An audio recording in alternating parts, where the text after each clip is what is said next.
My mother was paralyzed from the waist down and had always been suffering from several health issues since the time I can remember.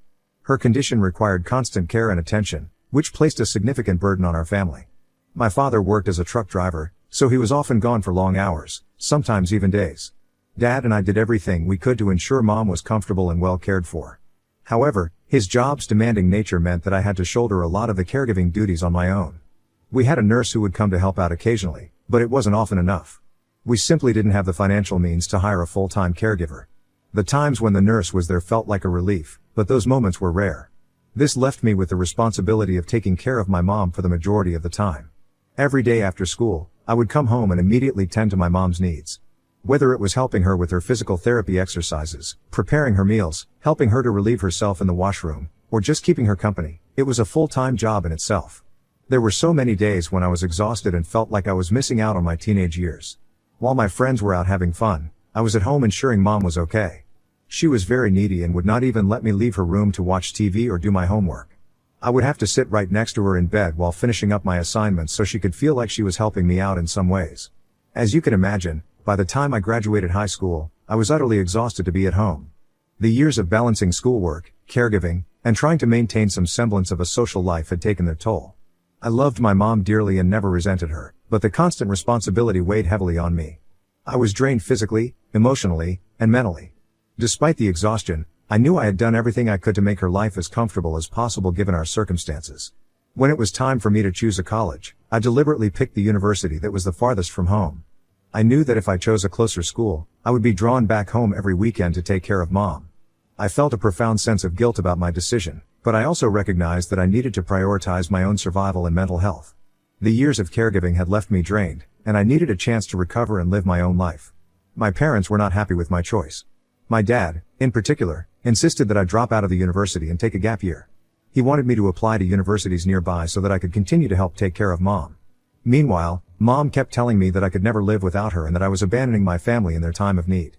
I argued back, saying that I had spent my entire life living under their rules and taking on responsibilities that were not typical for someone my age. I told them that it was time for me to get out and live my own life. My dad threatened to cut me off financially if I didn't listen to him. In a moment of anger and frustration, I told him that it was time for him to step up and take care of his wife instead of expecting a child half his age to shoulder the burden. My parents were furious and made their indignation clear. Mom cried for days, pleading with me to reconsider my decision. Up until the day I had to move out, she kept begging me to stay. Her tearful pleas and my dad's stern disapproval weighed heavily on my heart. But I stood my ground, knowing that if I didn't take this step, I would never be able to live my own life or heal from the years of emotional and physical exhaustion. It was one of the hardest decisions I ever had to make, but I knew it was necessary for my own well-being. When I finally moved into my college dorm, it felt surreal. I couldn't believe that I was finally free from the responsibilities that had defined my life for so long. The dorm room, with its simple bed, desk, and closet, symbolized a new chapter. I was overwhelmed with a mix of emotions: relief, excitement, and a touch of sadness for leaving my family behind. During college, I tried my best to stay in touch with my parents. My dad, however, always resented me for leaving. Our conversations were often strained, filled with underlying tension and unspoken accusations. He couldn't understand my need to get away, and he held on to his bitterness. My mom, on the other hand, missed me terribly. Over time, she began to understand that I had no choice but to leave. She realized that I needed this break for my own well-being. Because I had to take care of my mom from such a young age, I made the decision quite early on in my life that I never wanted to have children, and my mind has never changed. My entire childhood and teenage years were spent taking care of an adult, and I felt that I didn't have the mental and emotional capacity left in me to take care of anyone else in the future. I was always clear about this choice with every guy I have ever met. For a long time, I chose to remain single rather than date men who, despite knowing my decision to remain child-free, would hope that I would eventually change my mind. When I didn't change my mind, they would get angry, saying how women were supposed to have children and that it was ungodly of me to deny them. Their reactions reinforced my decision to stay single. I refused to let them pressure me into a life I didn't want, and I was determined to find someone who would accept me for who I was, without the expectation of motherhood. This is why, when I finally met James, who didn't want children just like me and instead wanted to travel the world, it felt like a match made in heaven. From the moment we started talking, I knew he was different. James shared my passion for travel and exploration, and also my firm decision not to have children. He told me that he had undergone a vasectomy a long time ago because he was sure he never wanted to be a father. It was such a relief to find someone who was on the same page as me. Besides our shared interest in remaining child-free, James was kind, helpful, and intelligent. His spontaneity matched mine perfectly, and together, we could just up and travel anywhere we wished. With James, I've been to over 20 different countries. Our adventures have taken us from the bustling streets of Tokyo to the serene beaches of Greece, and each journey has been an incredible experience. Now, don't get me wrong, we are not rich and neither do we come from wealthy families. However, because we don't have children and both of us are adaptable adults, we have been able to keep our priorities straight. We prioritize experiences over material possessions, and we live frugally when necessary to save up for our next trip. Our love for travel and our commitment to living a child-free life have brought us closer together. It's a partnership based on mutual understanding and shared dreams, and it has made our life together incredibly fulfilling. Everything with James is great, but I can't say the same about his family. Early on, James warned me that his mother and sister are very difficult to get along with. He shared multiple stories about how these two women have always judged every girl he has ever dated, never really approving of them. Over the years, his family has been consistently judgmental and always had an opinion about his lifestyle. James enjoys being a free spirit, embracing spontaneity and adventure, but his family has always wanted him to settle down and have a traditional job. This clash of values has been a significant source of tension between them. The situation escalated dramatically back when James decided to get a vasectomy. His mother, Vinnie, was furious when she found out. She was so angry that she stormed into his workplace and yelled at him in front of everyone, expressing her shame and disappointment that he did not want to become a father. She told him she was ashamed to have given birth to a son like him. That incident was a turning point for James. The public humiliation and the lack of respect for his personal choices made him realize that he needed to distance himself from his family. Since then, he has reduced his contact with them as much as possible. While he still loves his family, he understands that their constant judgment and disapproval are toxic to his well-being. James's decision to minimize contact has allowed him to live his life more freely, but it also means that there is an undercurrent of tension whenever family matters arise. James's mother did apologize to him several times after the vasectomy incident, which is why, eventually, he agreed to let me meet her. I was quite well prepared for the encounter, having grown up with pushy parents myself. James's mother, Vinnie, was exactly as I had imagined, short-tempered and very mouthy. In our first meeting, she immediately had opinions to share about my red hair color and the tattoo on my forearm. She didn't hold back her judgments, making it clear that she wasn't impressed. When she asked about my parents, I told her about my mother's disability. Vinnie then made a shocking comment, asking if that was why I wanted to marry James so he could help me take care of my mom. I was taken aback, especially since James hadn't even met my mother at that point. Besides, why would I need to marry a man to take care of my mom? Her ridiculous words made me laugh out loud. Vinnie didn't like that at all and said she found my laughter very insulting. I didn't care and just kept eating my food without apologizing to her. Over the years, our relationship has never improved, but I've never sweated about it. I let her do her thing, and I do mine. Her opinions and judgments don't affect me, and I maintain a polite but distant relationship with her. However, the main villain in my life isn't my mother-in-law since I can pretty much handle her, it's actually my sister-in-law. She has always hated the fact that I don't want children as much as James. She had always expected her brother to meet a woman who would eventually change his mind and force him into becoming a father. Instead, James met me, who shared his interest in not having kids, and this infuriated her. When she found out that we both wanted to remain child-free, she asked me what the purpose of my life was. I told her that my purpose was to live my life just like every other person, doing the things I wanted to do.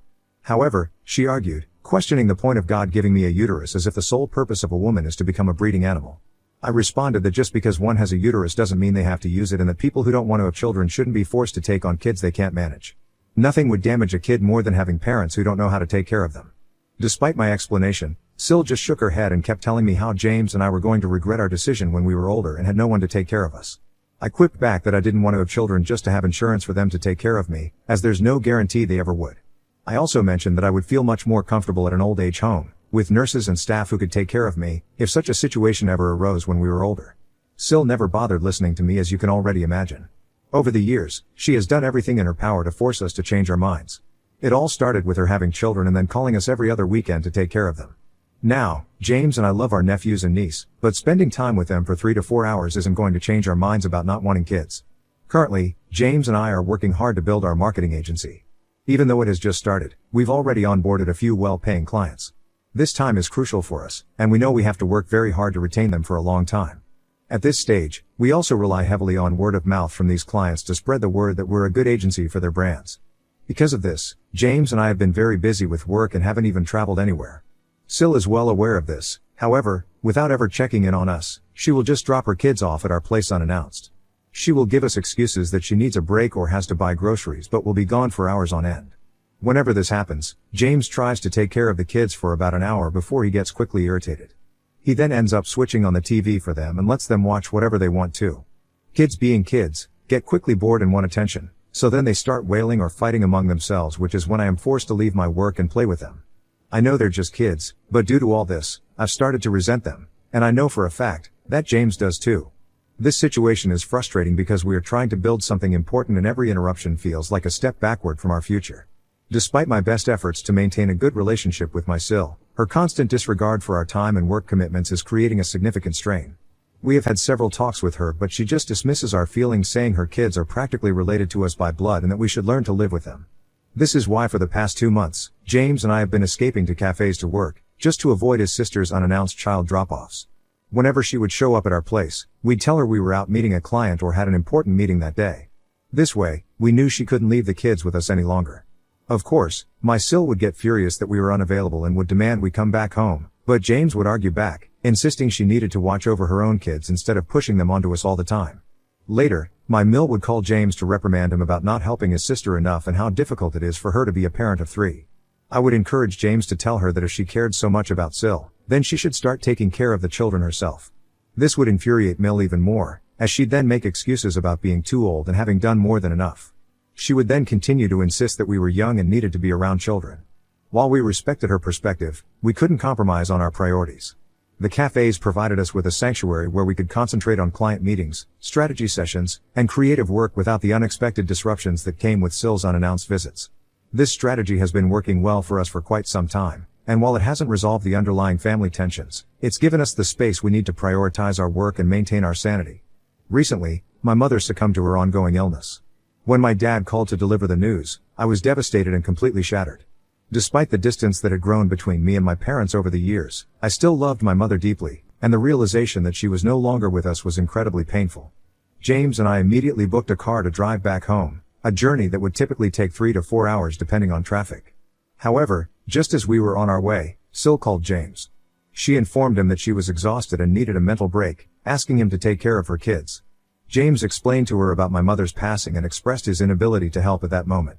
He assured her that after we returned from the funeral, he would be available to watch over the kids so she could have her break.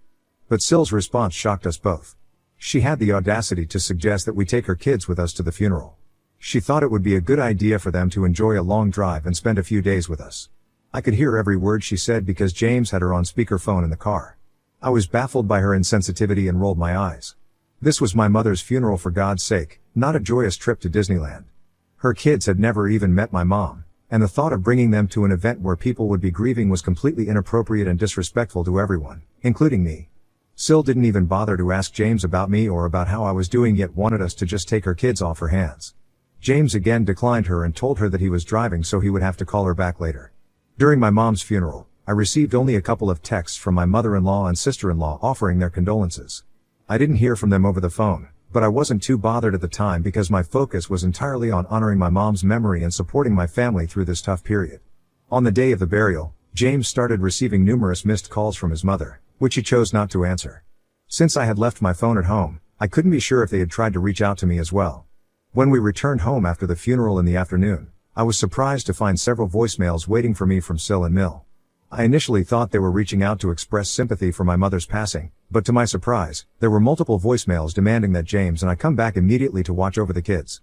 They explained they wanted to go on a shopping spree, which left me taken aback and hurt as I listened to voicemail after voicemail from both of them, insisting on our return. James heard the messages too and immediately called his sister to confront her about their inappropriate demands. Like me, he was starting to get really frustrated with their insensitivity and selfishness during such a difficult time. We found it incredibly insensitive that they were more concerned about their own plans than understanding the emotional toll losing my mom had on me and James. However, when James finally got in touch with his sister, she informed us that she was already with MIL on the road and they had left her kids at home. She insisted that we needed to drive back to her place immediately as it had already been 30 minutes since they had left after sending us the last voicemail. James incredulously questioned if she had in fact lost her mind since we had just come back from burying my mother and there was no way we could drive to her place at the moment.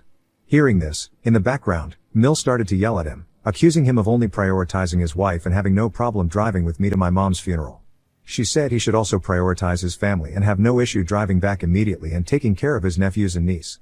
James pointed out how they could not just force us to drop everything for the kids, especially when we were still in mourning.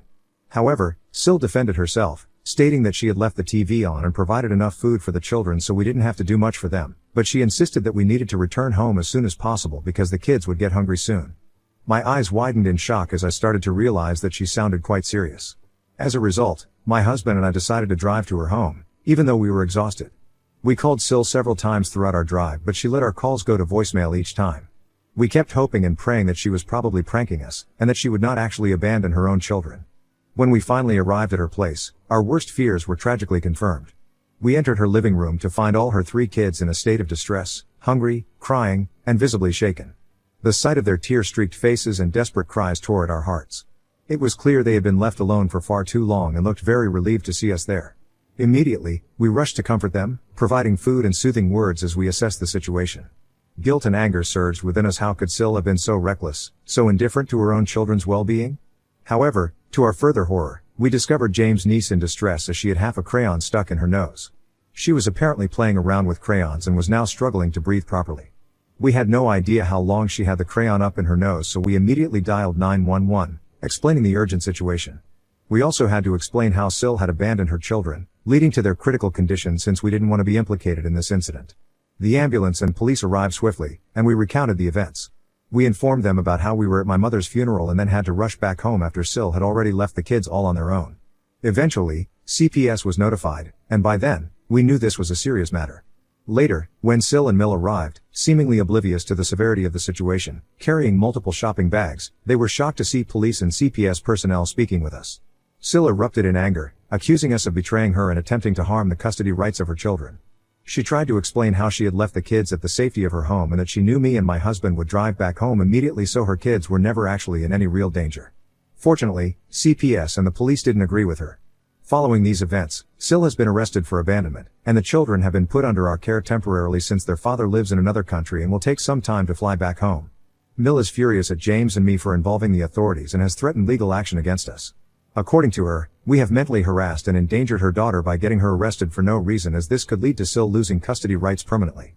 Are we the assholes for reporting SIL and possibly ruining her life? Update 1. Okay, so instead of repeating myself in the comments, I'm going to clear up a few things here. James' father passed away when he was quite young. This is why Mill and SIL have always been so involved in his life, as they both feel they have practically raised him together. Obviously, that's not true, because according to James, his mother and sister used to abandon him as a child all the time to do their own thing, so he learned to pretty much take care of himself all on his own. This is also the number one reason why he has never wanted to have kids after watching his mother be such a terrible parent to him and his sister. My husband does stand up to them all the time, but they just refuse to take no for an answer. SIL and her ex-husband are divorced. Her ex currently lives in another country for his job, but he is flying back soon to take on the responsibility of the kids. He does pay child support every month, as well as had to pay a hefty alimony during his divorce, which is how SIL can afford to live a lavish lifestyle without a job. Since the court generally lets mothers have full, primary custody of the children, they have been living with SIL as a result, and the father comes and visits the kids every other month. I don't think he had any idea that his wife would regularly abandon their kids at our place, because we have never talked to him, but we are planning to have a sit down with him when he arrives and let him know everything that has been going on. As of now, the kids are doing okay with us. They don't look traumatized, and we are doing our best to take care of them as much as we can. Unfortunately, James and I don't think we can take care of the children permanently in the future. We are not equipped to take on this responsibility, and we are grateful that their father will be arriving soon. Yes, Mill is still threatening to take us to court. However, after reading all your comments, I feel much better knowing that she doesn't really have any legal grounds to stand on. As usual, she is just probably trying to intimidate us and refusing to accept her own role in encouraging SIL to abandon her kids that day. Update 2. So, SIL has been released on bail currently thanks to her lawyer. However, this arrest is going to seriously affect her upcoming custodial fight with her ex-husband. Her ex did come to meet me and James. He thanked us for everything and told us that he had no idea about how SIL had been treating their kids. He assured us that he would take his kids away from SIL, no matter what, to prevent them from ever suffering again. The ex seems quite well off, so I'm sure he can hire nannies to care for the children at his place, which is a far better option than what SIL does. The only thing SIL won't like about this arrangement is losing child support, which she depends on to maintain her lifestyle. We have blocked Mill after sending her a long text message in which we firmly expressed that we wanted nothing to do with her whatsoever and that she shares 100% responsibility with SIL for abandoning the kids in that state. We further informed her that we were done with her narcissistic behavior, and if she ever approached us again, we wouldn't hesitate to get a restraining order against her. We are hoping this makes her stop contacting us ever again in the future. Update 3. I know it's been several months since I last updated, but I wanted to come here and give a final update about SIL. It turns out that she lost custody and the judge rightfully let the father take full custody of the children. SIL's neglect and abandonment of the kids were crucial factors in the court's decision.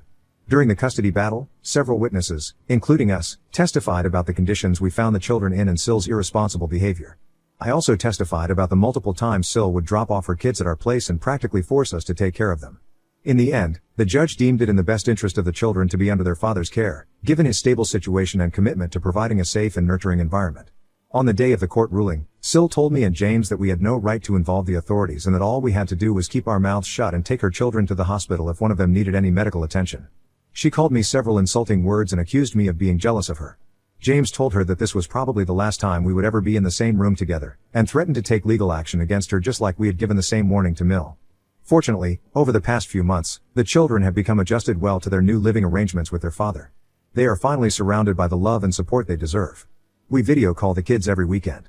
James and I are very relieved that they are now in a stable and caring environment, free from the neglect they experienced before. As for everyone asking about my dad, he's doing okay. Since my mother's passing, I've been reconnecting with him more often.